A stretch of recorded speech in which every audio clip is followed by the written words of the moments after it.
all of you. Senator, you're on. Like you guys are having a great conference. I want to, first of all, thank my great friend Congressman Becerra for his wonderful introduction. I want to thank Vida Benavides, Christine Chen, the whole APIAVote board, and the University of California, Irvine for hosting and organizing this forum. And I especially want to thank some of my key Asian American supporters in California, including former Assemblywoman Wilma Chan and Assemblyman Ted Liu and State Senator Leland Yee. I'm really grateful to have this opportunity to speak to the community, and I wish I could be in person with all of you, but as you know, we're not done yet. I'm here in Oregon campaigning. I would have tried to do a video feed, but we're on a bus, and the technology is not that good yet where we can pull that off. So hopefully you guys understand how hard we're working, but how important the Asian American and Pacific Islander communities are to me. Part of the reason they're important is because I grew up in an Asian American Pacific Islander environment. I am a Pacific Islander. I was born in Hawaii, raised in Hawaii, a majority AAPI state, lived in Indonesia and Southeast Asia, and not only was I raised in this environment, but my family members, include a sister who's half Indonesian and a brother-in-law who's Chinese Canadian, and I am living out the multiracial, multi-ethnic dream of America. And I've spent my career in Springfield and Washington, working on behalf of Illinois' vibrant and diverse AAPI communities on issues ranging from immigration reform to veterans benefits, health care, and improving our public schools. It's because of that track record, I think, of work and advocacy that I'm proud to have the support of some of our nation's most prominent Asian American activists, including Secretary Mineta, the first Asian American cabinet official, and Senator Daniel Akaka, who have been tireless advocates for ensuring that Asian American interests are represented in Washington. And I'm also extremely thankful for the support I've received among Asian American grassroots organizations, from formal advocacy organizations like Asian Pacific Americans for Progress to grassroots supporters who started and continue to run strong Asian American outreach activities in Philadelphia and San Francisco and Austin and New York City. And they've done unprecedented targeted in-language phone banks to Vietnamese and Chinese, Korean, Filipino, South Asian voters all across the country. So this represents what our campaign is all about. I started this campaign with the belief that America has become more diverse. It wants to be more inclusive. The image of who we are has shifted so that it includes people from every background, every ethnicity. But we still have a lot of work to do for government to catch up with this new America.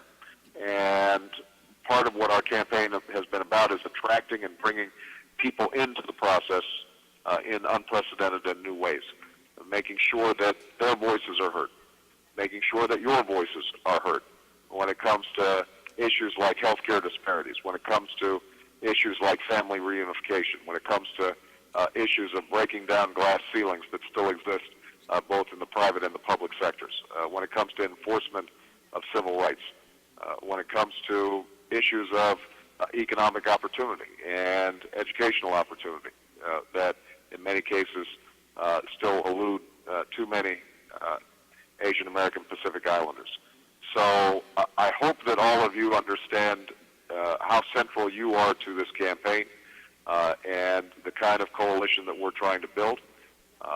I'm happy to talk to you about specific issues, but the most important thing I think all of you can know is that I consider myself part of you, and what you care about and what you believe in, the values that have led to Asian Americans, Pacific Islanders thriving and building generation after generation a better life for children and grandchildren. That's what the American dream's about.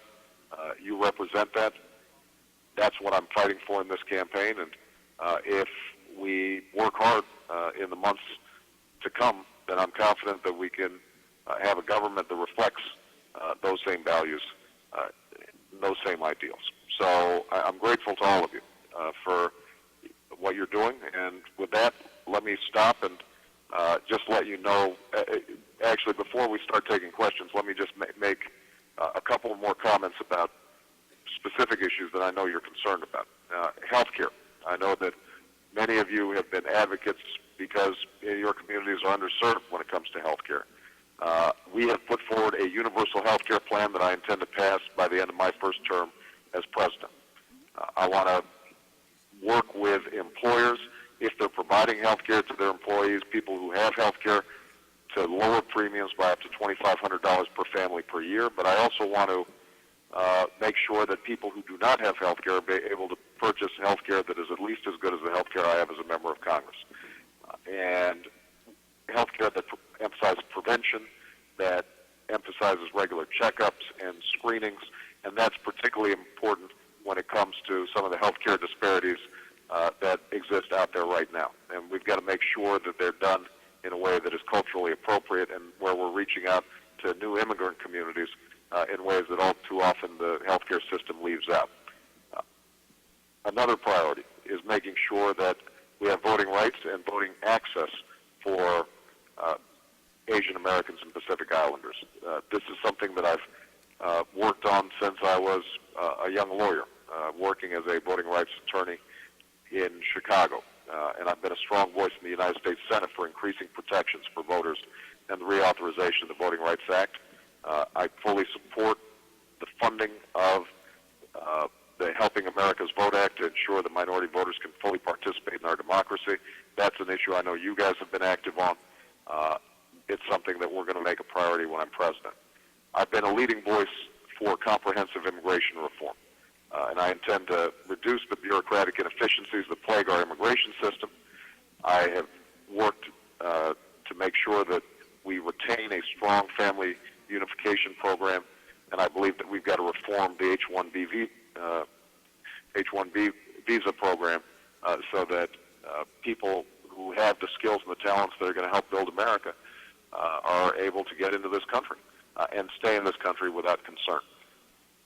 And I should add, when it comes to immigration, that to the extent that we fix the legal immigration system, it's going to be much easier for us to deal with the issue of undocumented workers, because, as I think many of you know, so many people feel compelled to try to immigrate illegally because of the extraordinary waiting lists and long lines and years that it takes for loved ones to join their family members here in the United States.